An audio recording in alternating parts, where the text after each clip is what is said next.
বন্ধুরা দেখতে পাচ্ছেন এই সেই কালীনগর খেয়াঘাট। এই খেয়াঘাটে প্রতিদিন প্রচুর লোক যাওয়া আসা করে থাকে। এই খেয়া পার হতে আগে সময় লাগতো 2 থেকে 3 মিনিট, আর এখন ব্রিজ তৈরি হওয়ার পরে সময় লাগে 10 থেকে 15 মিনিট। ব্রিজটি দূর থেকে দেখতে ভারী সুন্দর লাগে। দেখতে পাচ্ছেন ব্রিজের উপর দিয়ে কত গাড়ি যাওয়া আসা করছে। ব্রিজে ওঠার জন্য আমি একটু এগিয়ে যেয়ে দেখতে পেয়েছি ব্রিজের দুই কাজ এখনো অসমাপ্ত। দেখতে পাচ্ছেন এখানে ভিকু মেশিন দিয়ে কাজ চলছে। অনেকক্ষণ হাঁটার পরে আমি এইমাত্র ব্রিজের উপরে উঠে পৌঁছালাম। এই ব্রিজটা উপর থেকে দেখতে খুবই সুন্দর। এখানে ছবি তোলার জন্য কিংবা ভিডিও করার জন্য আপনারা এই জায়গাটা বেছে নিতে পারেন। এখানে সুন্দর সুন্দর ছবি ওঠানো যেতে পারে। ব্রিজের উপর থেকে নিচের পরিবেশটা দেখুন।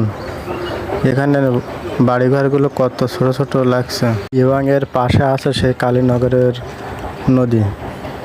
এত ছোট নদীতে এত বড় একটা ব্রিজ ভাবার বিষয়।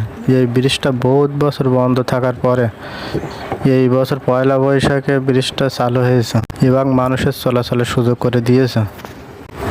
ব্রিজ থেকে নামার পরে দেখতে পেয়েছি এখানে বিশাল বড় একটা তরমুজ ক্ষেত। তরমুজ খেতে দেখুন তরমুজ কত বড় বড় হয়েছে।